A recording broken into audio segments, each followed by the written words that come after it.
number one, you can't be chasing money right away. Of course, do what you need to do to make ends meet, pay bills, take care of yourself, but never get so stuck in, I just have to make money, I have to make money. Always look up and think about what it is that you want to do long term. You don't want to look back at the end of your life and just say, I worked this job because it was paying my bills. What did you create? What mark did you leave behind? What contribution did you make for your fellow man? These are all things you need to be thinking about. And I think if we can start with that, then that'll take you places. Welcome to the Midland Money Mindset. This is a podcast that's all about getting your mind right when it comes to all things money. In every episode, we go deep with engaging guests who provide tangible takeaways and a whole lot of joy along the way. I hope you enjoy these conversations as much as I enjoyed having them. Let's dive into today's show.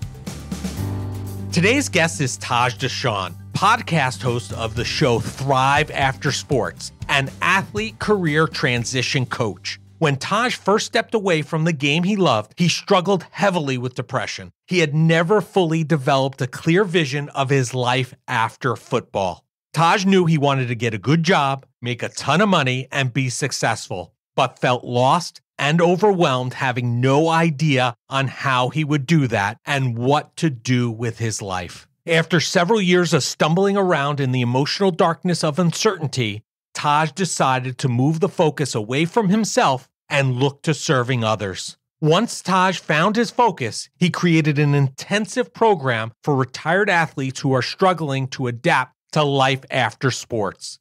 It has become his mission and passion to reach out and help others overcome the fear, frustration, and uncertainty associated with life post-athletics. Listen in and hear how Taj has helped athletes approach, navigate, and successfully move into the next phase of their lives. Well, hello everybody, Larry Sprung here, and I have an awesome guest today, Taj Dashaun. He is an athlete career transition coach and the podcast host of the show Thrive After Sports. Thanks for joining us today, Taj. Larry, thank you for having me. It's a pleasure to be here. I know we've been trying to make this happen for quite some time to get on each other's schedules, but it's all in divine timing. So great to be here with you. Timing, sometimes everything, right? Yes, indeed. And it's always nice to talk to somebody who, like myself, is not from Long Island originally, spent some time here. I ended up staying here, and you went to Stony Brook. So it's always nice to talk to somebody who has the experience of living where I've lived or where I live currently. So thanks for joining us today. Yeah. I want our listeners to understand who you are and what you do. So before we jump into what you do today, can you tell us about your path to becoming an athlete career transition coach? How did you get here?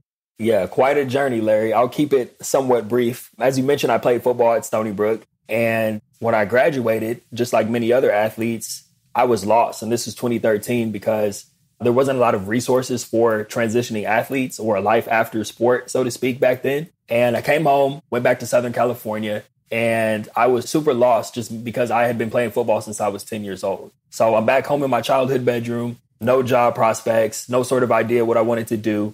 Started out in sales, and I was making great money in sales, but I quickly reached this point where even though I was making money, I was unhappy with my day-to-day life. And I was like, man, I have to find something that is more true to me. And I still was trying to figure that out. And what I did was I made a pivot from sales to recruiting because I felt like as a recruiter, I could still be competitive with myself and still put up numbers and make commission, but I was also helping people. And that really became the theme for leading up to everything I'm doing now with leaning into helping people. Eventually, I started having this itch to want to break away from the corporate space, so to speak, and really become a business owner, become a solopreneur. I had no idea what I wanted to do, Larry. I was thinking about being a personal trainer. All kind of stuff crossed my mind. But what ended up happening was I had a series of friends, former teammates from Stony Brook, who came out to visit me all within like a 6-month period. And these guys were like, Taj, how you doing this, man? You're living this life. You found a good job. You're making money. You've made it. You know, even they didn't know I was unfulfilled on the inside. Miserable. Yeah, miserable would be the better choice of word. Yeah. So I was miserable because even though I felt called to do more, and I was helping these guys out. And even when they would fly back home, it became like I was talking to them on the weekends. I would talk to them before work, after work. So I kind of became like an unofficial mentor to these guys. And then it started to expand. They would be like, hey, can you talk to my cousin? She just finished playing basketball over here at this university. And then it became bigger than football. So long story short, started doing research to see what was actually available to transitioning athletes, especially at the collegiate level. Virtually nothing. There's a couple articles on the NCAA website about how to prepare for a job interview, things like that, but nothing actually tangible, nothing to help an athlete go from A to Z. So I decided I was going to create some curriculum, and I quit my job prematurely. I definitely could have done both, but I felt so passionate about this work that I was just like, I'm just going to go full speed into this thing. That was 2017 going into 2018, and I had to take my bumps and bruises as an entrepreneur, but I've stayed consistent. I've constantly improved my craft. I've constantly helped more and more people to prove that what I'm doing is working and found different ways to serve. And that's what led me where I am today. That is great. So just to clarify for folks out there, your real niche is working with those athletes that their career comes to an end in college and then transitioning from that athletic career, academics, and moving into the kind of the workforce and finding what the next chapter is going to be for them. That's exactly it. It started out, it's grown beyond. I have worked with some professional athletes, mainly like overseas basketball players or people who play different sports overseas. But the sweet spot, like you said, Larry, is collegiate athletes. I didn't play professionally, and I know how many collegiate athletes are really struggling to find that next step. So that's what my curriculum is about, not just helping them find a job, or it's actually grown into helping them start businesses as well. But what I'm doing is really focused on helping them actually map out the next chapter of their lives that they can be excited about the same way that they were when they were playing their sport. And that's taken many forms. It started out with one-on-one coaching. I do some group coaching as well. Then the podcast came about. Then I published a book that you see behind me right now. And it's just taken a lot of different forms. And that's my main goal, though. I've basically gone back in time to be the person I needed in my corner during that transition period. That's how I look at it. Right. So if I'm an athlete, I'm a collegiate athlete, my tenure's coming to an end. When do I want to come in and contact you? And what's the process? What areas are you available for and really interested in? Where's your sweet spot, so to speak, as far as helping me? What does that look like? Yeah, well, I'll start with the timing of it, because the timing is very tricky, because I'm sure you know this. When you're fully immersed in a sport, that's all you're thinking about. So I'm not the guy who's going to come in senior year and be like, hey, I know you have this championship game coming up, but have you thought about what you're going to do afterwards? That's not my role. My role is the sweet spot between, okay, you've played your last game and either you're on campus still and you have all this free time, or you've graduated and you're out in the real world. Maybe you had a couple of jobs. And my goal is to help them find clarity. That's the main thing. Number one, before I even get into, hey, what do you want to do with the rest of your life? There's a period of healing that needs to take place because there's this loss of identity. So that's why I really come in and do the work, the internal work, to make sure they're able to heal from that. It's almost like mourning a death of a former self. And once we can move past that, then we can start to develop, what do you want to do? How are you going to do it? Who you need to be connecting with? And of course, doing it for all the right reasons. Like I said, not just a paycheck, because I'm a firm believer. I know we're going to be talking about money on here in a little bit, but I'm a firm believer that money comes as a byproduct of working on something that actually is meaningful to you. Not necessarily that you're passionate about, but something that is a contribution to others and is making an impact on others. But you also enjoy doing it as a bonus. Yeah, and I think your time frame works out really well, because you're also giving the athlete an opportunity to do it on their own, right? Not everybody needs that assistance. Some of them are going to be able to successfully transition out of that athletic career and into corporate world and maybe be happy and very successful at the same time. But you're really looking for those people that are not, or need help, assistance, or not able to find their way within the framework or the construct of their life following athletics. That's it. Yeah, you summed it up perfectly. That's pretty much what I'm looking for. Are there some key areas that you're working with them on typically? Are there areas that you're seeing time and time again that these athletes that you're working with? Or is it really you're just kind of there as their life coach / mentor to help guide them in really all areas of their life? A couple of things that I see that are pretty common are a lot of former athletes want to get into either coaching or they want to get into sales. And there's nothing wrong with either of these two professions. But my whole thing is, there has to be a creation that takes place. You can't just say, I want to be a coach because you're comfortable and you want to stay around your sport and you don't know anything else.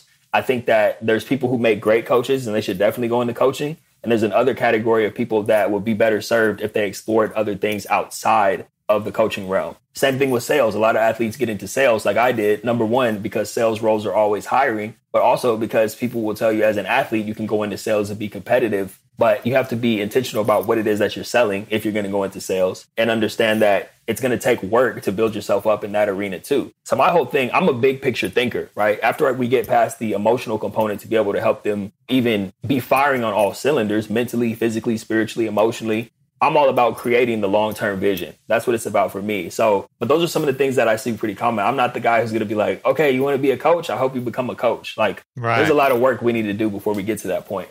Why is it so hard? And I think you touched on them kind of briefly earlier, but why do you think it's so hard for athletes to transition out of their sports careers and into the next steps? Why does that seem like such a hurdle? I think if you're going to be at the top of your field in anything, and it doesn't even matter what level you played at collegiately, even if you played at a D3 or D2 level, at the end of the day, you're still receiving some sort of compensation to play your sport. So just due to the fact that you are living, breathing your sport 24/7. If you're not on the road for away games, you're watching film. If you're not watching film, you're practicing. So it doesn't leave much room. You can conceptualize it. I always say this, like, it doesn't really get real until it gets real, until you're actually out in the workforce or trying to build some sort of business and you're actually having to do it. You can think about it all you want, but at the end of the day, your day is consumed by your sport. So I think just lack of experience. Right. It's a totally different world when it goes from being an idea to actually you're trying to build something or map out the next stages. And that's where people need the most support. So it gets difficult because you don't know anything else.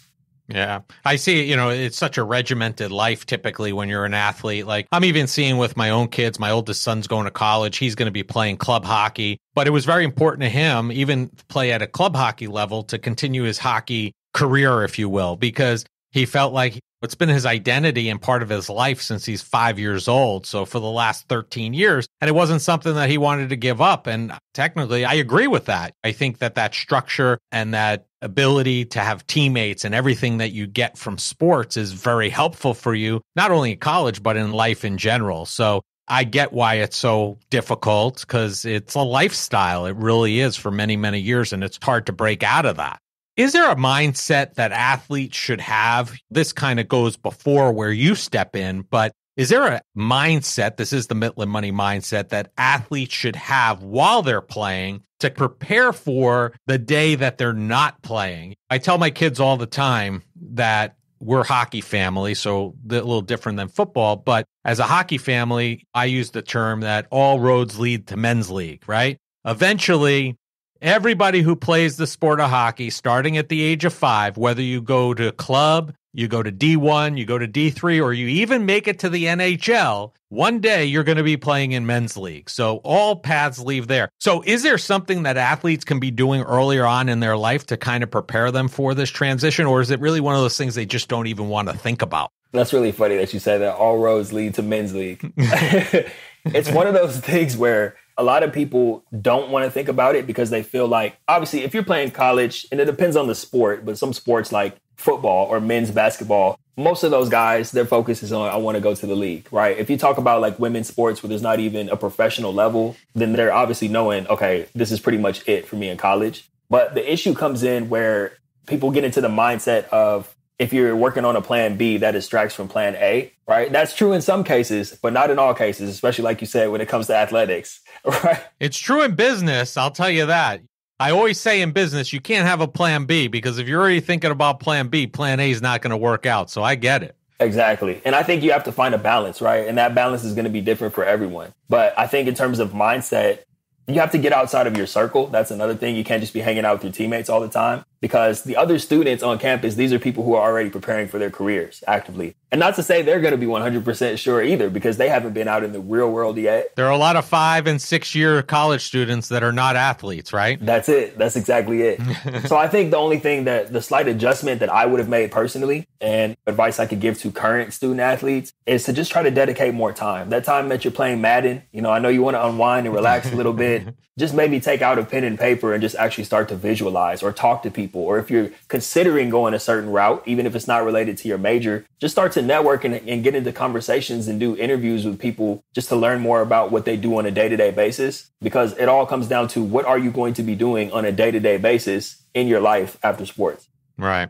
You bring up a good point. You talk about student athletes, so that, most of these schools have athletic departments, and these athletes are really there to help promote the school, etc. Do you find that the schools themselves provide any assistance to the players for their life after the game? Or is it really just a focus on, hey, you're here to play the sport, get a good education, and we're going to just help you in the same way that we help all our students, even though they probably know these people are much different than just the regular average student who's not involved in an athletic sport? Yeah, that's a great question. And I have a lot of thoughts on this. I think it's gotten a lot better. I can say that. And obviously, I only have my experience at Stony Brook. But across the board, based on what I've heard, I graduated in 2013, like I said. So the past 8 years, there's been a significant improvement by athletic departments, by staff, even by coaches, I'd say, to help athletes prepare for that next step. You see the development of things like life skills departments, life skills coordinators. If they existed when I was in school, I didn't know about them, or at least they weren't very present.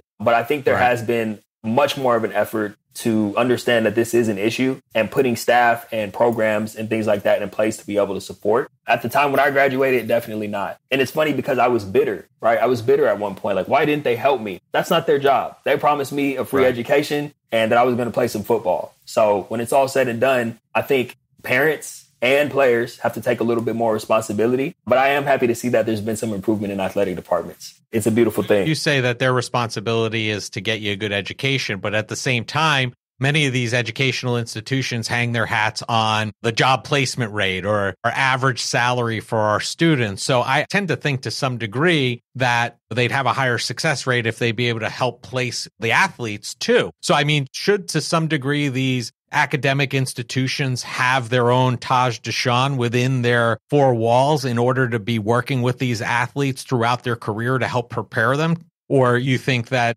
it's not needed at this point in time?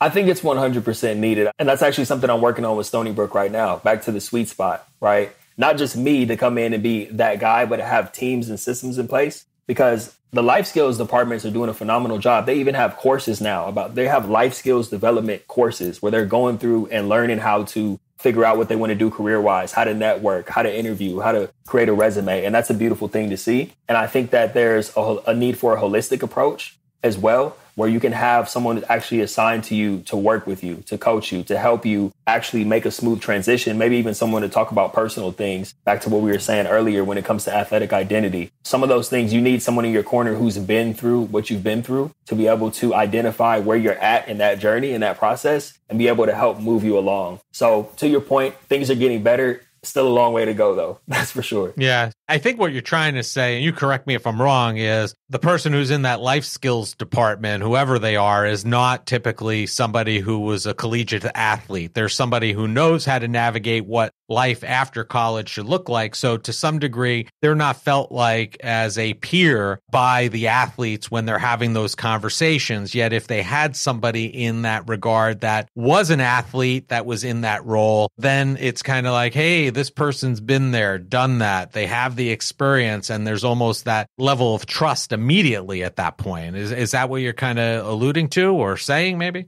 Yeah, and when it comes to these life skills coordinators, it's just like any other role. There are people there, they're there just to collect a paycheck and do a job. And then there's great people, some of them being former athletes, to your point, like the guy at Stony Brook, Izzy Fortuna, he played lacrosse at Stony Brook in, I think, the early 2000s. So he's doing a phenomenal job. And the players relate to him because, like, oh, this guy used to be an athlete here. So you have people like that who actually are creating great curriculum, coming up with great programs, finding ways to solve the problem. And then, like I said, you have people just like in any other industry or any other job. They're there just to collect a check. They don't really care about how they're helping or what they're doing that's actually going to have long-term lasting effects to help the student athletes. So I see both. I've seen both. Right. Okay. It's good to hear that they're getting better in that regard. I think not only the collegiate level, but I think even on the professional level, they're not where they need to be, but they certainly are getting better, and they are better than they were 5, 10, 15 years ago by far. Most definitely. Just the fact that it's in the discussion now, I think it's on people's radars. You know, you see the whole thing about athlete mental health or more than an athlete. The fact that these things are being discussed, even that in itself makes a world of difference. And the next step, of course, is actually having more solid structures and foundations in place to actually get the work done and provide the support instead of just talking about it. Yeah. So You lead right into where I wanted to go next. I don't know if you knew where we were going, but one of the things that I see, quite frankly, in collegiate level, professional level, kind of throughout the gamut of sports in general, are athletes spend so much time honing their craft, whatever it is, whatever the sport is. And on top of that, they make sure that they eat right, that they're physically fit. Why is there not an emphasis on the mental wellness and the mental well-being component of things? I think it's starting to be talked about, but I still don't see that focus on the mental piece, which I think is really crucial and vital to any athlete at any level, really. Yeah, awesome point. It's like you said, we're talking about it, but still have a long way to go on that front too. I think just for so long, not only athletes, but just people in general, the topic of mental health just hasn't really been in the forefront of the conversation, especially in certain communities, because we can get into race and all that too, but it's not just about minorities. It's also about athletes. It's also about men. Like, how many men have opened up about their mental health over the years? We have men, I think men are committing suicide at an alarming rate in the US. So there's an issue there too. It's not just, it doesn't belong to certain communities, but I think that it's been an afterthought in the world of athletics, just because, like you said, it's about how are you performing? Are you working out? And that's been the focus, not understanding that the mind plays such a huge part in everything. Yeah. Your performance, how the team camaraderie, how you perform on and off the field, just in everyday life, all that stuff matters. So we're getting started, though. We're getting started, Larry. That's all. Yeah, listen, I don't know if you're aware of this. Maybe you are, maybe you're not, but I actually sit on the national board for the American Foundation of Suicide Prevention. I did not know that. Mental health is something very important to me. I lost my brother-in-law to suicide, and I've had the opportunity. I talk about mental health quite a bit, and I've actually had the opportunity. I had Elijah Holder, who he just got traded recently from the Denver Broncos, and he was very vocal and wore for Cleats for a Cause. He wore AFSP's logo on there. He lost a very dear friend of his to suicide when he was a kid. We have Solomon Thomas now in the NFL. He lost his sister, and he's very vocal. He's with the Las Vegas Raiders now. And then you have guys like Michael Phelps that have come out and talked about their mental health. So I think there's been, like you said, more discussion about it. And I think we need more. And one of the greatest people that I've met, and I'm going to be speaking with on the show soon, if it hasn't been released already, is a guy by the name of Lorenzo Lewis, who started the Confess Project, which is in minority communities. He basically started training and educating barbers on how to talk to people about mental health. Because everybody talks to their barber, right? And in those communities, men of color have a tendency not to speak about their mental health, but they'll talk about things with their barbers. So he went out on a mission and is training barbers on how to have these conversations, and he's having an amazing impact on the world by doing that. So now we got to get the athletes to get out of their own minds and focus on this and understand that this might be something that's holding them back from being even better than they are if they could work on themselves and work on their mental health as much as they work on their physicality, right? Yeah. And that's awesome. I'm definitely going to check out that Confess Project, Larry. That's such a great idea. I love that. Just the fact that they always say, like, in the Black and brown community, your barber is like your therapist. So what a great way to kind of infiltrate this and find a workaround to where you're going to get this help mentally, whether you want it or not. We're going to find a way to make it happen. I love that. He basically took it to another level, and I think it was genius. What a genius idea. And he's starting it out, he started out in the South, and he's like moving it and migrating it to other communities. And it's just a great idea. And people don't think of it as mental health or mental therapy. It's just what I do. So it's just like an easy place to go and have a conversation and make people better. He's an amazing guy, and it's an amazing program. So maybe I could connect you guys at some point. Yeah, I would love that, Larry. Thank you. And genius is definitely the right word for that. So I'm always down to connect with geniuses. There you go. So what are some simple things that athletes can do today? Let's say I'm an athlete in high school or starting out in college. What are some simple things, some actionable things that they can do today to start helping them be more successful through that transition process? Yeah, and this goes back to what we were talking about earlier, Larry. It's pretty difficult to do that while you're playing. I think it just comes down to, like you said, all roads lead to men's league. So you have to understand that it is going to end one day and be comfortable with that. Even if you go on to have a career where you play till you're 30, 35 years old, that's great. But then what do you do as a 30 or 35-year-old afterwards? You have to have some sort of vision, and the cultivation. The sooner you can start cultivating the vision for that, the better off you're going to be. Some advice I can give to athletes who are just wrapping up their careers, or maybe you had your career cut short to COVID, is, first of all, you have to have a period of time where you're not numbing your emotions, because that's what I did. And that's what so many athletes do, because we're so used to just being on the go all the time and not wanting to show weakness. A lot of us either try to mask the pain or act like it doesn't exist. So if you're listening to this right now and you're a former athlete or know someone who's a former athlete, it's okay that you're hurting. It's okay that you're struggling. Just embrace that and talk to someone about it. That's the biggest advice I can give too. Make sure you talk to someone, even if it's not professional, like a therapist. Talk to a family member, talk to a friend, talk to another teammate. I had teammates who were going through this challenge at the time. If I would have talked to them, maybe we all would have been able to help each other just by getting it off our chest. But I didn't do that. So, but number one, you can't be chasing money right away. Of course, do what you need to do to make ends meet, pay bills, take care of yourself. But never get so stuck in, I just have to make money, I have to make money. Always look up and think about what it is that you want to do long term. You don't want to look back at the end of your life and just say, I worked this job because it was paying my bills. What did you create? What mark did you leave behind? What contribution did you make for your fellow man? These are all things you need to be thinking about. And I think if we can start with that, then that'll take you places. And also, don't think that you're going to graduate or finish your professional career and be the CEO somewhere. Be willing to start back at the bottom of the totem pole again. I always say you're a freshman in life. So congratulations. You graduated. You might have been the man or the woman at your sport, but you're a rookie now. You got 2, 3, 4, 5 years of hard work and dedication to your craft until you can get back up to the top. So I'll just leave it at that. It's probably very similar. I could probably make an analogy to my business. You know, it's like putting a financial plan together for somebody. You don't want to wait till you're 60 years old and want to retire at 62 to start putting a plan together. You want to start putting that plan together in maybe your 20s, 30s, 40s at the latest and start putting that together. So you almost have to start at least thinking about affiliating with, learning what you're going to need to do whenever that athletic career ends, whether it's at the end of college or at the end of the pros, whatever it may be. Start putting a game plan together and maybe have a couple of different options. Okay, if it ends after college, this is how I'll handle things. If I go to the professionals, this is how and have some options and at least understand what you're going to need to do and have a better idea of how to do it, rather than all of a sudden your collegiate career coming to an end and you saying, hey, I got to figure this out, because that's putting a lot of stress. And like you said, you end up having issues and concerns right away because it's something that just came to an end so abruptly. Even though you kind of knew it was going to come to an end, you never really knew it was going to come to an end.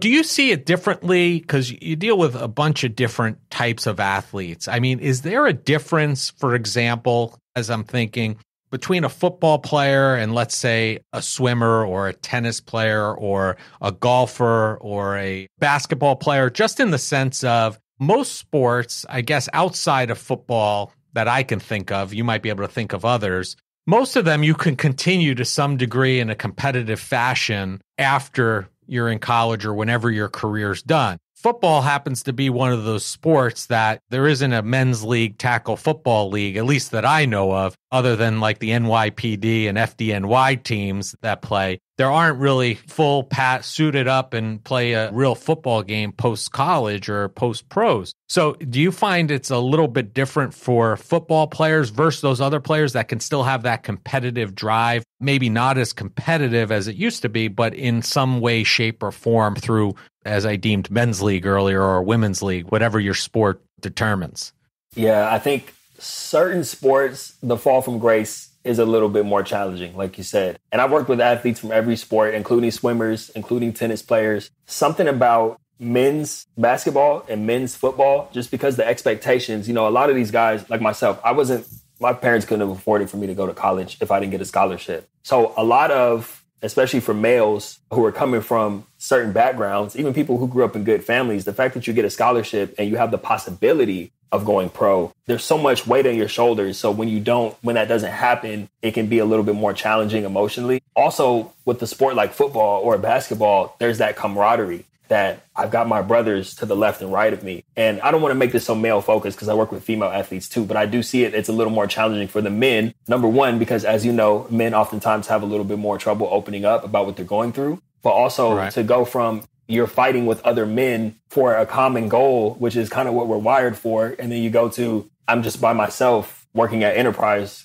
right now, making $200 a day. That's a tough thing to go through. So that's some of the things I see. I will say for the women, this is pretty common. A lot of female athletes struggle with body image. You're no longer competing. So that's added on top of I'm a former female athlete, and now I'm struggling to figure out what my next chapter in life is going to be. And I'm also putting on weight because I'm not working out, so I don't feel as attractive. And it becomes like this cycle. Yeah. Those are some common things that I've seen. I can see it having its own challenges for them. Yeah, most definitely. Which I honestly, before you said that, it wasn't anything that I thought of previously. And I didn't either until I started having those conversations. And I'm like, wow, there's a pattern here. So that actually forced me to adjust my curriculum a little bit. And I don't have cookie cutter curriculum. You know this. Obviously, it's when you're doing coaching, you're adjusting on the fly and meeting people where they're at. But I started to include almost like a fitness component and started bringing other people in, nutritionists. You know, there are a lot of former athletes who are nutritionists now or trainers, and kind of bringing them in to be able to support with that side of it. Because I stay in my lane. I know what I'm good at, and I bring in people to do what they're good at. Yep.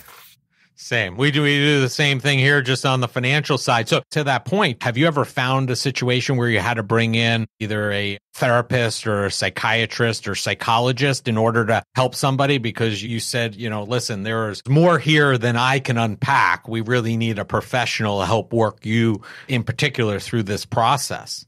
Yeah. So I actually thought of this ahead of time when I was developing the curriculum, understanding that some of these things were going to come up. So what I did was I actually consulted with some friends of mine who are clinical psychologists and therapists from all different realms. And actually, they helped me in the development of my curriculum. So I never put myself out there as a therapist or claim to be doing any type of that work. Although technically, some of that stuff does come up on the calls. So I do have those people on hand if I needed to bring them in. But I think that by the time some of these things start coming out with the athletes that I've worked with, we've already developed a rapport. They already know I've been through what you've been through in some way, shape, or form. And so they're comfortable opening up and telling me those things. And I've been able to kind of navigate those waters successfully. But I do have those people on hand if and when that situation arises. Right. Yeah, listen, we have the same experience on our end. We stay in our lane, and to some degree, we're part psychologists, part therapists also, with people and their money and their retirements and what their goals and objectives are. And there have been times where we've had to bring in a family therapist because there might be a family situation or a family dynamic that needs to be addressed that's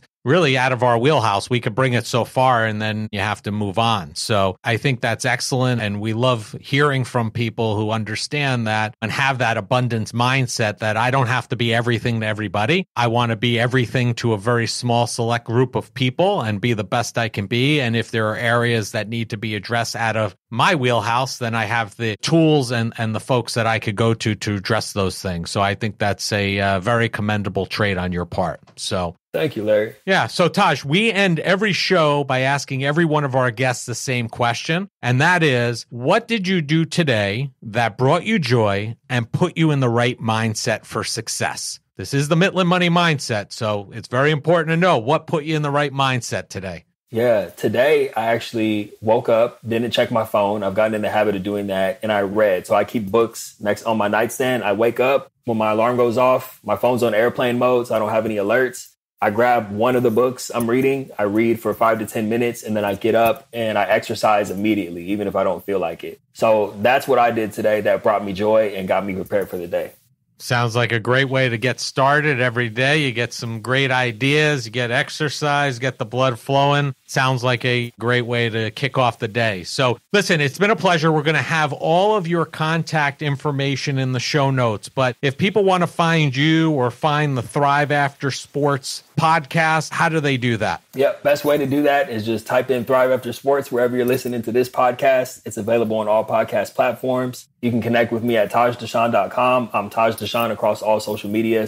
But all my social media is on the website, as well as the book. The book is on there too. And before we close out, Larry, I just want to say thank you for having me. It's been a pleasure getting to know you a little bit. And I want to acknowledge you for a second, because the work that you're doing is super important. Like you said, there is a mindset, hence the name, Midland Money. But there's a there's a mindset behind finance, and I've had to definitely work on that, on my money mindset. So I can tell that you and your team are doing an excellent job of not only helping your clients out with improving their finances, but improving their mindset behind it. I think that's a beautiful thing and something that's often left out of the conversation. So props to you for everything you and your team are doing over there. Awesome. Thanks so much, Taj. It's really been a pleasure. I appreciate that. And I hope the next time, as we discussed before we started recording, that you come out to Stony Brook, that we have the opportunity to meet in person. Love to do that and make it a great day. Thanks, Larry. Appreciate it. I want to thank Taj Dashaun for being a guest on the Midland Money Mindset. Taj has taken the lessons he learned while struggling to transition from being an athlete to the next phase of his life and turned it into a practice that serves people like him. He works with athletes to equip them with the tools to thrive in their life after sports and helps them with the guidance needed to carve out a powerful new path for the rest of their life. Taj can be found across all social media platforms, and all the contact information needed to find him can be found in the show notes. Thank you for joining us this week on the Midland Money Mindset. Make sure you visit our website at midlandmoneymindset.com and smash the subscribe button so you don't miss a show. We encourage you to help others find our valuable content, and please don't keep us a secret. You can also schedule an Is There a Fit call right from our website or by using the link that you'll find in the description section of your podcast player or app. And be sure to join us for our next episode to learn more about getting your mind right when it comes to all things money. The opinions voiced in the Midland Money Mindset Show with Lawrence Sprung are for general information only and are not intended to provide specific advice or recommendations for any individual. Past performance is no guarantee of future results. All indices are unmanaged and may not be invested into directly. Investing involves risk, including possible loss of principal. No strategy ensures success or protects against loss. To determine what may be appropriate for you, consult with your attorney, accountant, financial or tax advisor prior to investing. Investment advisory services offered through CWM LLC, an SEC-registered investment advisor. Guests on the Midland Money Mindset Show are not affiliated with CWM LLC.